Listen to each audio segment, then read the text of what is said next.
Yes, good morning, everybody. Many thanks to Anthony Tisdale. He's Director General on the EPRS, the European Parliament Research Service. And ladies and gentlemen, I think it's very important to see that European Parliament is not only a legislative institution. I always say European Parliament at least is a kind of postgraduate university because we have everyday people who know much more than we do. The people are analyzing us, we are analyzing what they are saying, and at least we are here to get the messages, the trends, and the fears from outside. And I always say we are a kind of post office as well. We send messages and we receive messages.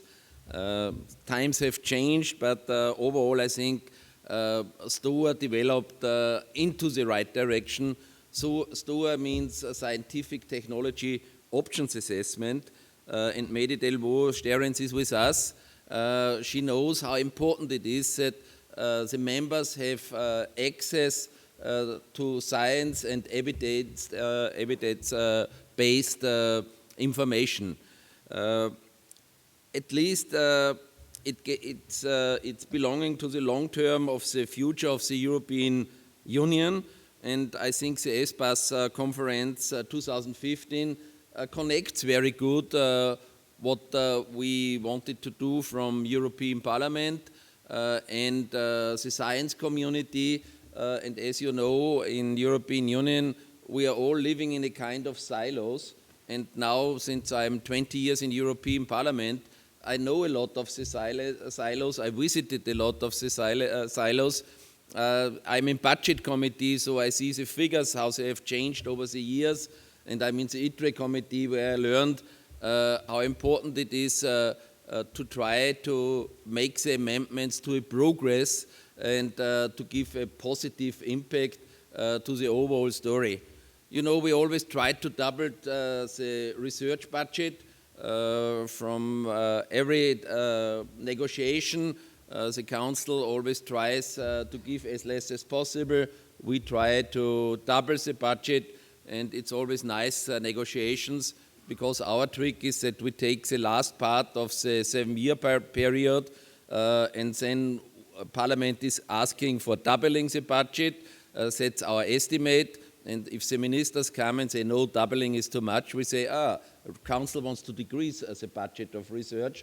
And if people are not really looking into the details, they say, no, you can't reduce the budget, at least you have to give a little bit.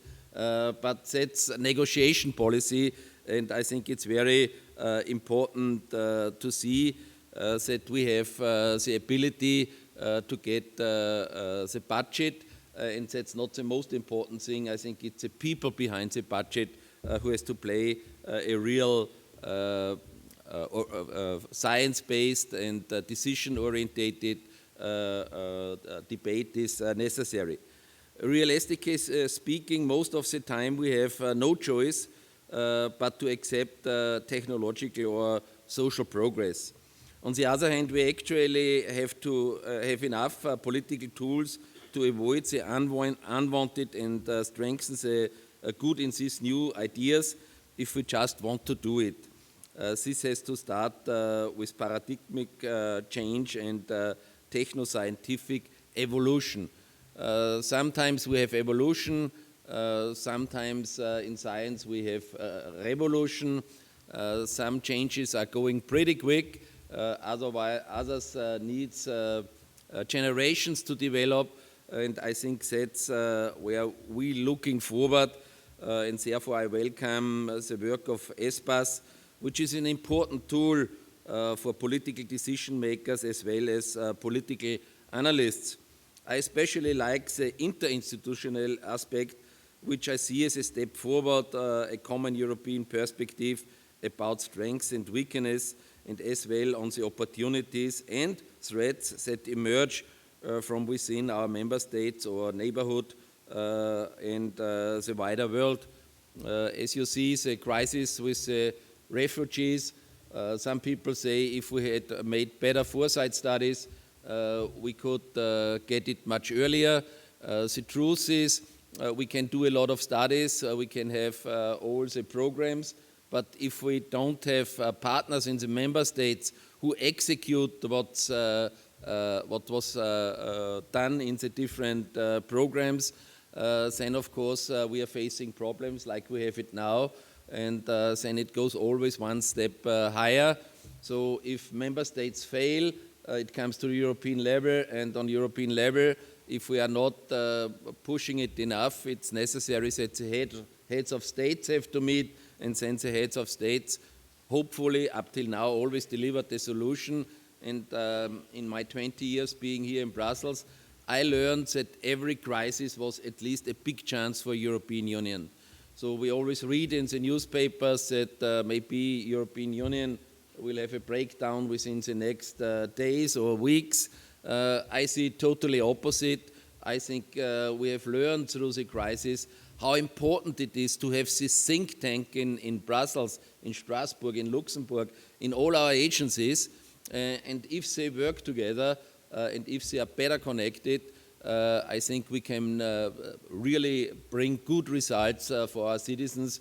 And at least together with future-orientated colleagues of STOA, of the STOA panel, we work on these challenges on a daily basis.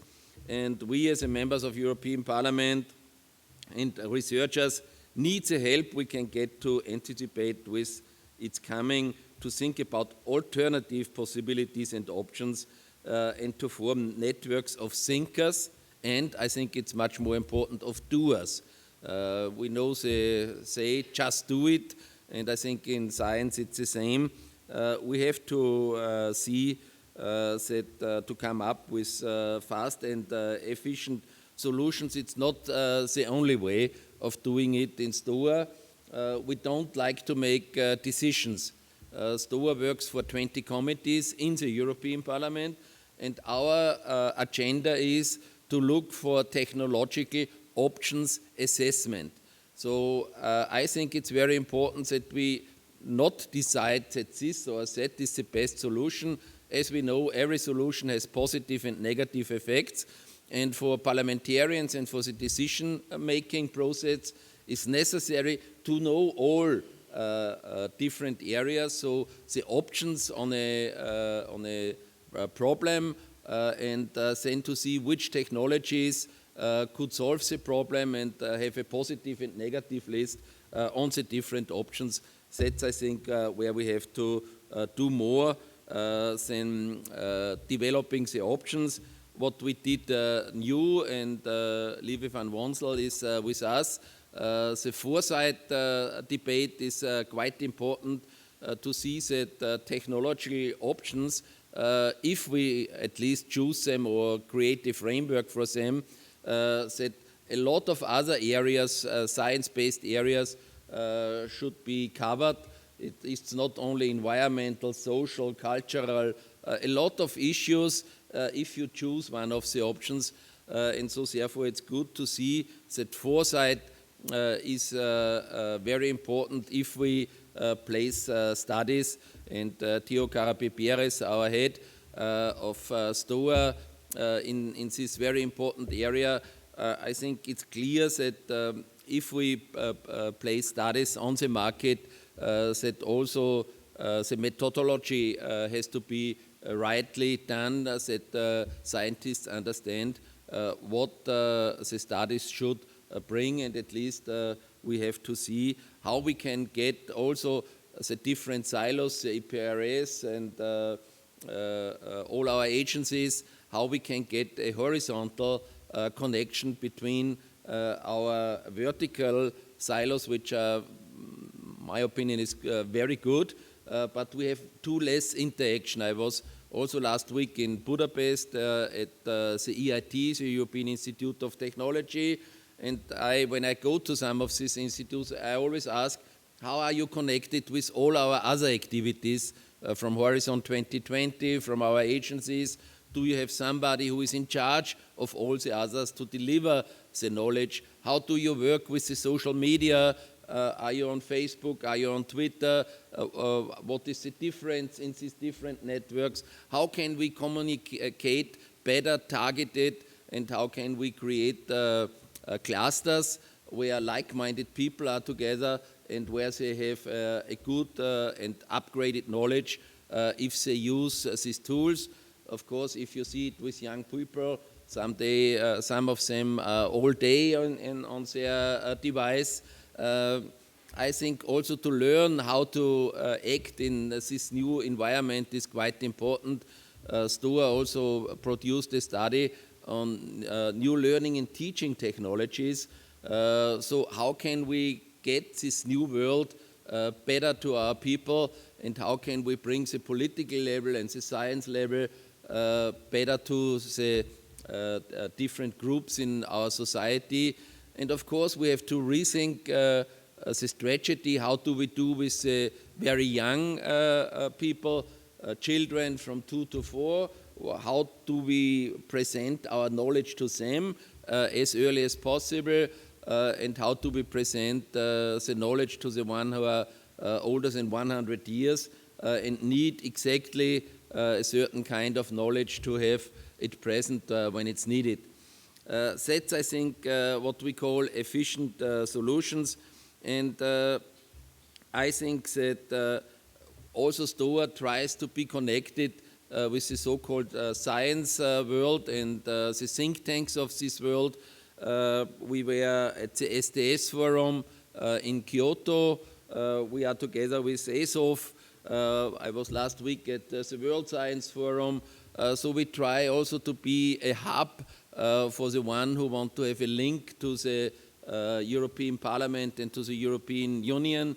We also created the map peering scheme, where we now made a procurement where more than 300 scientists applied to the program. We selected approximately 100, and this 100 should be paired always with one member of European Parliament. And I think it's very efficient if a researcher is together with a member of Parliament. So one time the researcher or scientists come to European Parliament to learn how politicians work and how they think. And on the other hand, we go out to the researcher or to the university to see what is their surrounding, how is their contact, that we are closer to the solution-making peoples. And I think that is very good. And so ESPAS is a good complement to STOA. We at STOA focus on the effect of the technological change on the society. And of course, it's social, economic, political changes that make certain countries or regions explode with the technological output and scientific innovation. So I think that the today panels will play a very important role in the latest global trends in science and society and geopolitics in form of the armchair discussions. You know, armchairs we have now for the people sitting here and not so much on the podium. I think it's a good change from yesterday, and at least we also have to put 3 warnings to the debate of today: how to make people rich, and of course we have to do it in education. We have to take care on the infrastructure. We have to do better science and technology. So it's exactly what we are doing all the day to help people, to enable them to make a good job, to give the right services, to produce the right products which people will buy. And at least when is a company or when is somebody successful, if a consumer buys what you produce or what you offer, it's as simple as this. And so therefore it's quite important to see how we get in a worldwide competition our high level and how can we help the others to reach also a higher level, because distributing what's on the world, that's quite easy. And our number 2 priority in STOA is the so-called sustainable way. How can we stay sustainable with the resources? And of course, all the circular economy, all these questions are quite important to be ready. That 2050 maybe we are not 7 billion people, then maybe we are 10 billion people. And how can we create the right food, the feed, the water, everything which is necessary for a good life. And I think it's clear that a lot of these issues we can't see in the glass ball to predict the future. It's not too easy. And of course, also individuals will also be able to surprise us. We have developments where very few people start the movement, and it's clear that we have to take care on all these issues. But I think I would be not here if I would not be confident that thinking about the future makes a difference. And therefore, first, yes, we will be surprised, but if we understand the underlying trends in scientific research and development that let innovation go through the roof, we might be ready for the fast change to come. We might be resilient. And maybe sometimes it's enough to think 10 minutes on a certain issue and you get a new thinking. And that's what we should try, how to come together with experts. And as we know from the theory, two interdisciplinary experts have the best progress if they speak to each other. And at least together, like we are sitting here in this room, if in the coffee break or before or after, if we know each other, if we know who can help the others, would be very easy to see that this is quite important. So to conclude, we have also a hashtag called ESPAS. So try to communicate what you think it's positive. Think about what you can use tomorrow from today's meeting and what you would communicate tomorrow to your family or to your friends, what you have learned at this session in European Parliament. I think that's what joining us. We all want to be successful to create an environment and a framework for our next generation. So 2050, you are welcome, and you are welcome here in European Parliament. Thank you so much.